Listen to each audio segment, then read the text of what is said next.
Okay, as we start out today, we've been asked to acknowledge some of the people that we could be listening to this. So we acknowledge the people in America and we say, hi y'all. People in Australia, good day. People in Israel, shalom. South Africa? Uhandet. You heard it first from Robin. And anywhere else, I'm not sure what to say in Korean, but we just say hi to you. And as a kehilat, we say hi to everybody that's listening, because you're part of this kehilat, just like we are. Right. So be very, very careful what you let your ears and your eyes digest. And that's probably more important today than ever. Everywhere I go, people are staring at screens and their thumbs going 100 miles an hour. Or they've got things plugged into their ears, or, everybody's listening to things and watching things and reading things, not even when they're just at home, but when they're out there. You can't get anybody's attention anymore because their eyes are glued to the little screens in front of them. And it's going to get worse because the screens will be here. They've got glasses now and the screens are on the glasses. So you won't see the tiny little earpieces they're wearing. You won't see the screens up there. And they'll be walking along and they'll completely ignore you.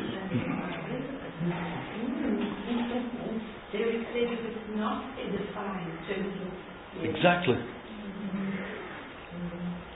So when you hear something, or read something, or watch something, how does it leave you feeling? Fearful? Anxious? Confused? Do you experience nightmares? Or do you dream peacefully?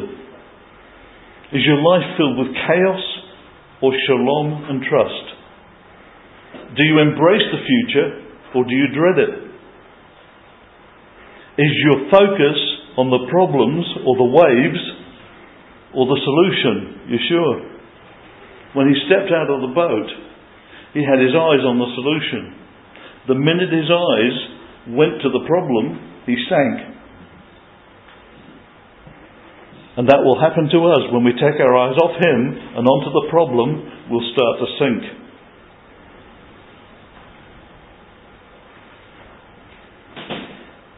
Are you discouraged or are you encouraged? When things are going well for you, do you get that nagging feeling it can't last? I use my father as an example because it was a big thing for him. He would always get to that stage and think, no, things are going too well. Something's going to happen. He almost expected it. And I suppose I picked that up from him, but I've left it long behind now. The source of the message that you look at, you listen to, or you read will determine whether you react negatively or respond with trust. And that's why so many people today, both believers and non-believers, are paralysed with fear and anxiety. So many people are paralysed with fear and anxiety and they don't really know why.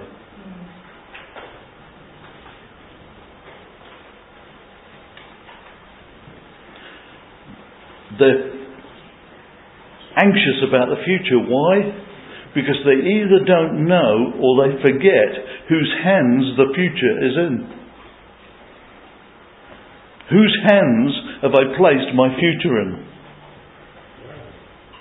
They don't fully understand it when he says in Torah, there is no fear in love. That's not an encouraging thing. That's a statement. That's a fact. There is no fear in love. It's impossible. On the contrary, love that's achieved its goal gets rid of fear. Why? Because fear has to do with punishment. The sooner that sinks in and the sooner you get that will change your whole view on this whole subject. And to me the most remarkable statement is that the person who keeps on fearing and being anxious has not yet been brought to full maturity in regard to love. So let me break that down into bite-sized pieces, which is what I like to do. Pamela's favourite thing is when I talk about how do you eat an elephant? One bite at a time. And that's what you have to do with some of these things. You need to break it down into bite-sized pieces.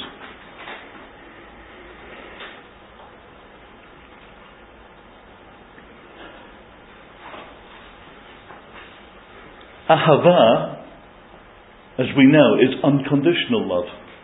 Everything else is not really love. Real love is ahava, it's unconditional.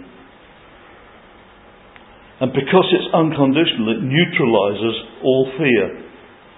It completely removes fear from the equation because it inserts forgiveness for our sins, thereby cancelling any punishment. So if there is no punishment, then there is no fear. In fact, it warns us that fear is actually evidence of immaturity. And it's a sign that love hasn't yet been fully activated in that person's life. So if a person is anxious and fearful, it means that they're not mature. It's not been released fully into their lives. Not a condemnation, it's just a fact, and it's something to work on. And the only person that can solve that problem is Yahweh.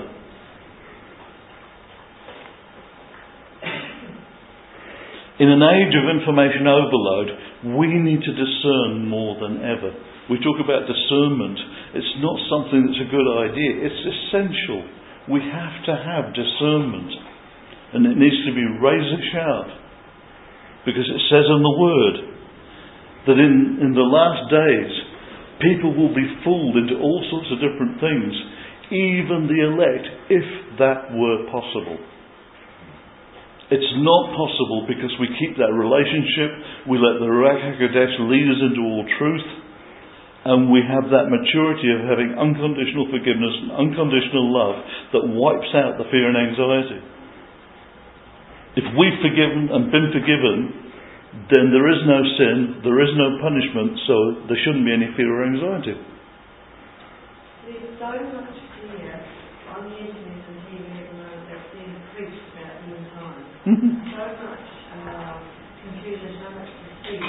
That's right. You just don't make a big stuff. Yeah. And people are just totally confused. That's why I knew I had to bring this message this week again. I've done it before in different ways, but I just feel at the moment this is just so important. It's like a plague that's out there because there's so much access to information. But James, they've got no bar to hold on to. No. Just a moment. Conspiracy theories abound in the secular world and in the spiritual world and in the church world. It's all about conspiracies these days. And it spreads like wildfire. It rises up and suddenly it gains momentum and suddenly it's everywhere. But again, I keep coming back to the same thing. What effect does it have on you? As do rumours. But what do they actually achieve? What is the fruit they produce in people's lives? All this information. Is it panic? Resignation? Apathy? Or does it turn us towards Yahweh and His Word for answers and strategies for dealing with these things? Based on trust in Him and complete reassurance. I've talked before about the end time books and movies. They've made their authors huge money, big money. I know churches in New Zealand that run clubs for young people, for children, and play these movies to them. They actually named them after the movies. You know, Lost and Taken and all these different things. And I think I've told the story before, but we had a friend, very fearful, been through a lot of stuff, been through the mental health system. He was brought up in a strict Brethren family. And when he went to school every day, he used to run home from school terrified that he would get home and his parents and his brothers and sisters had been raptured and he'd be left behind. Absolutely terrified. And that plagued him all the rest of his life. Apart from the fact that there is no rapture as such, and again I've taught on that before, but if a child is terrified that God's going to take his parents, how do you think they feel about God? I've had friends that were in boarding schools in the top part of Malaya, and their parents were missionaries up in Thailand and places like that, and they hated God. Why did they hate God? Because he'd taken their parents away from them. They were stuck in a boarding school and his parents were around looking after somebody else and not them. We have to be careful how these things come across. How we see it is not necessarily how our children and other people see it.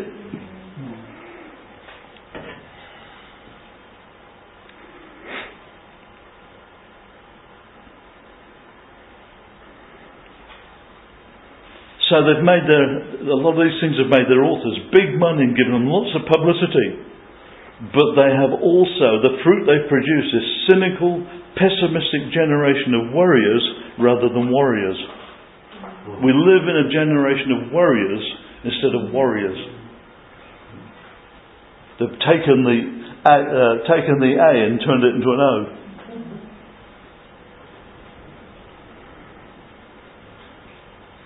So many young people turn themselves, what's the point? It's all going to end in a puff of smoke and a blaze of glory, and there's nothing we can do about it, so why bother? Let's just have fun.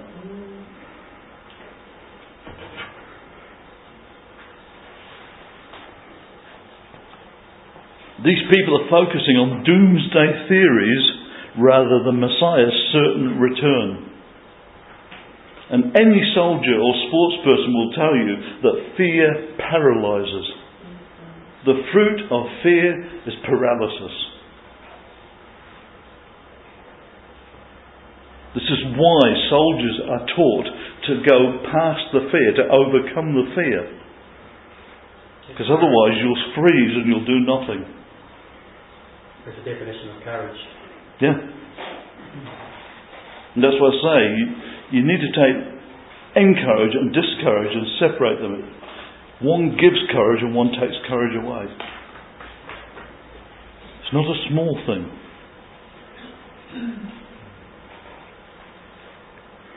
So fear paralyzes and it shuts you down with its icy grip. Ahava, on the other hand, releases you. It sets you free. It gives you a spiritual boldness to carry out and complete any task, no matter how daunting. Why? Because it's where you place your trust. Kepha, Peter, was paralysed by fear. He screamed out in fear and was totally paralysed. As he looked at the waves around him, sheer terror threatened to swallow him up. Until what? Until he asked for help. And as soon as he asked for help, Yeshua reached out to him. So why didn't Yeshua reach out to him first? Why did he have to wait for him to ask? Because he would have turned him into an over-dependent baby if he'd reached out to him instead of waiting for him to be part of the equation and learn and grow. It was a learning experience. It was a growing experience. We have to reach out and be part of the thing. Otherwise we just become helpless, over-dependent babies. Just sitting in the nest waiting for the mother bird to keep coming back and sticking worms in their mouth. So many people in the church today, in the body today, have that mentality. They just sit there and wait for him to deliver what they need. Instead of getting out there and being part of the equation. They don't grow. Jeffrey, this week's Parashah, I've never thought of this before. You actually don't deserve, this is what I thought, to celebrate Shavat if you haven't been working the whole week. Better get the shovel out. It does say 6 days you are to labour. Yes. Doesn't say how though. Doesn't have to be physical labour. But yeah, so here's Kepha. looking around him, this bold person who said, "Tell me and I'll jump out of the boat." But then it suddenly hits him. Yeah, but now I'm standing on waves. And when you stand on waves, you sink.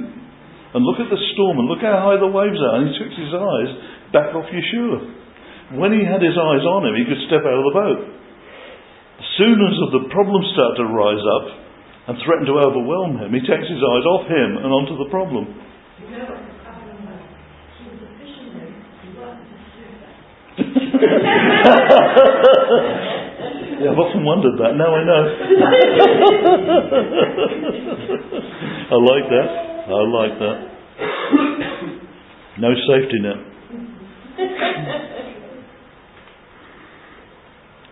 So, sheer terror actually threatened to swallow him up until he asked for help. As soon as he did, Yeshua reached out to him. Did the storm stop? Not straight away. Did the waves get any smaller? No. Not straight away. The circumstances stayed the same. But as Kepha put his eyes and his trust back where they belonged and focused on Yeshua, he was saved from being completely overwhelmed by the perceived threat and the negative outcome facing him. And once he'd accepted that, and once he got his eyes back on, then the storm stopped.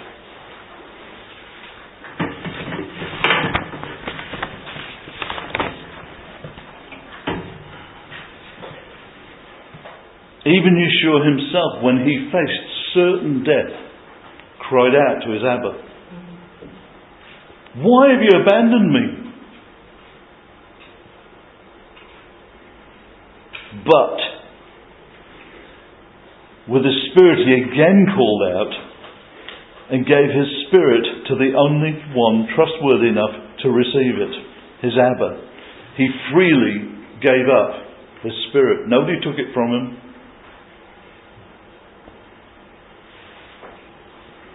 And even after this, the Talmudim faced a totally dominant Roman Empire. It was the biggest thing around. It was the Roman Empire. Nobody stood up against the Roman Empire.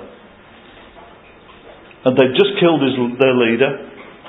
And there was a religious elite who everybody in Jerusalem did what they were told by them, who told them to be quiet and go home and give up. No hope. It was all over. But their response, they asked for help. And at that point, Abba reached out to them by giving them the boldness that they needed. Because feelings of fear and anxiety need to be starved to death, not fed on a diet of media junk food, which are all based on the things you hear whispered in your ear. But what if? Well, perhaps. Well, maybe. And nagging doubts and double-mindedness, which makes you totally unstable. Forgiveness eliminates punishment. And once that happens, it allows trust and Ahava's love to rule in our lives. And it removes the doubts that stunt our growth. And it takes away the double-mindedness that makes us unstable and immature. How long are you going to waver between two opinions?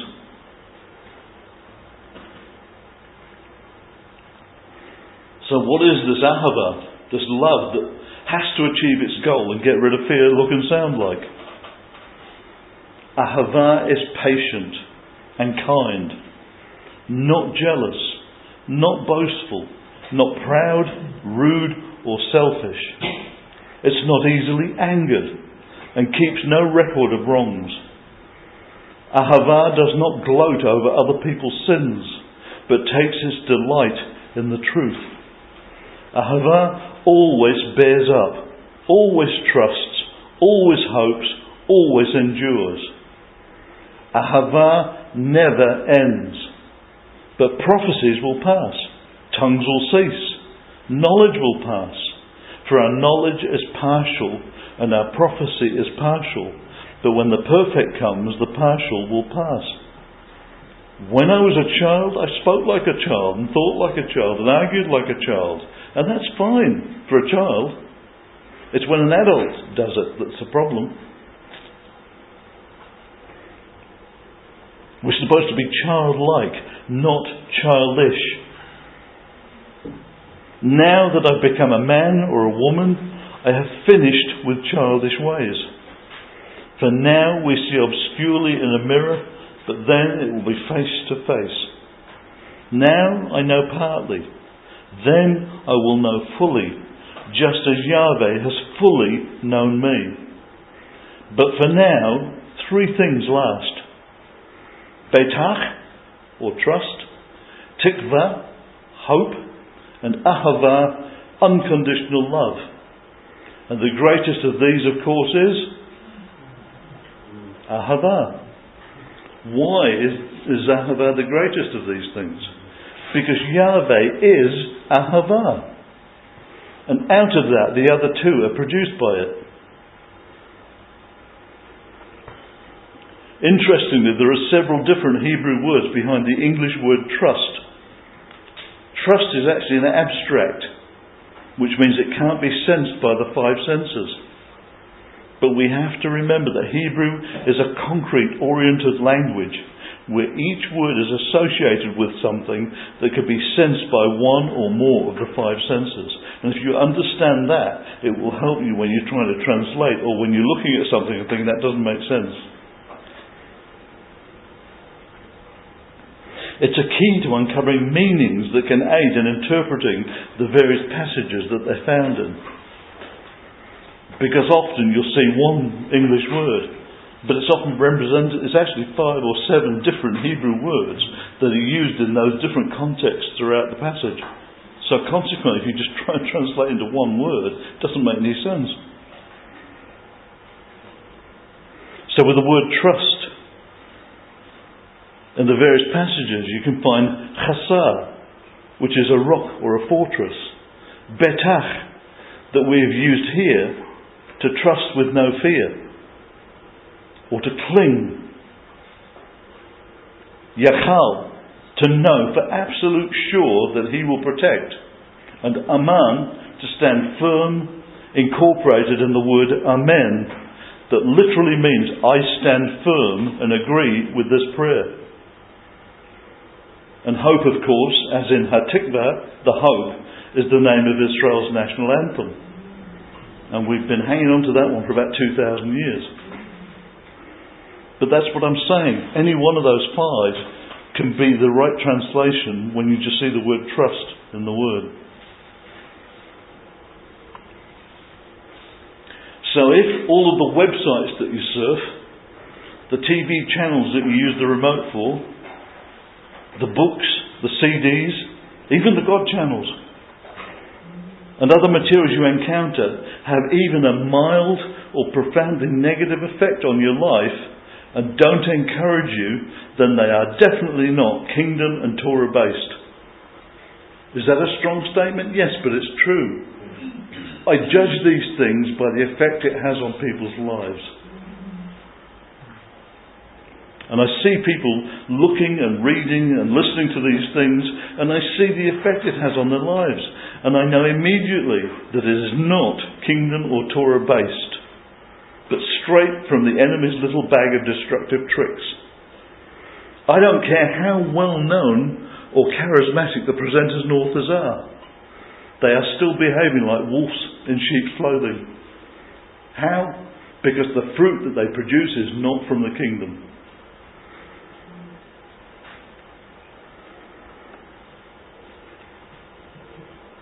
It's always recognisable by the fruit produced in people's lives. Also, as Yeshua says, whoever hears the message about the kingdom but doesn't understand it, or is confused, is like the seed sown along the path. And the evil one comes and seizes what was sown in his heart. The seed sown on rocky ground is like a person who hears the message and accepts it with joy at once, but has no root in himself. In other words, he doesn't have a relationship. He stays on for a while, but as soon as some trouble or persecution arises, the waves come up on account of the message, he immediately falls away. Now the seed sown among thorns stands for someone who hears the message, but is so choked by the worries of this world and the deceitful glamour of wealth that it produces absolutely nothing, no fruit. However, what was sown on the rich soil is the one who hears the message and understands it. Such a person will surely bear fruit 100 or 60 or 30 times what was sown. So what is the main condition for where the seed lands? The quality of the soil, the quality of our lives, the relationship that we have with Him, how receptive we are. Has love been brought to maturity? Do we know the truth? Do we have discernment? It's the soil that the seed is planted in that matters. But the crucial factor of any of these things is the root source of any of these messages. I don't care how it's dressed up or how fancy it is or how slick it is. It's the root that the message comes from. If it's kingdom-based, and therefore by default Torah-based, it will guarantee a positive response and outcome. All the farmers here know that what you plant is what you get. If you plant a seed and something else comes up and you say, that's not what I planted, then you obviously didn't recognise the seed you planted. If I plant a cabbage, I expect a cabbage. If I don't get a cabbage, there's something wrong. And nowadays, the seeds are so badly treated by companies that they don't produce what they're supposed to be. And what's it say there? Comes from the world. It produces nothing. No fruit comes from it. They're barren. The seeds have been radiated, whatever they do to them. They're not really seeds, they just look like seeds.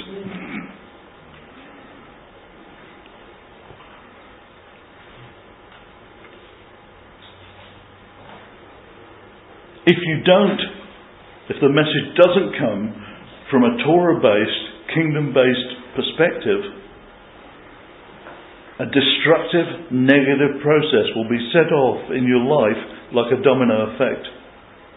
You don't notice the first one, then the next one clicks, and the next one clicks, and before you know it, you're a long way down the slippery slope than you were when you first started. Because the message it actually has an effect in your life. You suddenly find yourself feeling cynical, worried, anxious, fearful. And often the way the enemy gets to you is through your children and grandchildren. It's like, oh, this is what's going to happen to them, and there's no much point because the end time's here. And you get fearful for your children and your grandchildren and your great-grandchildren. And he uses things like that to get in. And then he'll show you all the things that are going to happen. And you know the biggest thing that ever happened in the church that brought fear? The stupid rapture theory. More people are fearful because of that than anything else. More people are paralysed with fear and do nothing. Because what's the point? He's going to come and take us out of it and we're just going to sit back and watch and we're not part of it all. It's sure said, I long to drink the cup, the bread and the flesh. I just said to the bread because the Lord gave it to me. Do you think he's going to leave the bread and the flesh, take the people of the church and teach them about Pentecost and No. Because that's not the style of my Father. He will look after his presence. And we've got to be grafted into the honest truth. Itching ears. People hear what they want to hear. So what's the answer to all of this? I don't want to bring you a message you feel fearful or anxious because of it. The answer to all these things is reach out to Yahweh. Ask for help. If you feel like you're sinking at any stage, reach out. The minute you reach out to Him, He will reach out to you and He'll solve the problem. Ask Him for help and He'll reach out to you. And at that point, He'll help you to refocus your eyes and ears back onto Him. Because He is the solution. Whenever you're feeling like that, you're bound to hear stuff. You're bound to see stuff that's negative. You're not going to escape it all. So you need to have a solution, and the solution is immediately put your eyes back on Him and ask for help. So shalom betach, no fear, trust, cling. They're the three meanings of betach. No fear, trust, and cling, like a peach. You become a cling peach. Shalom.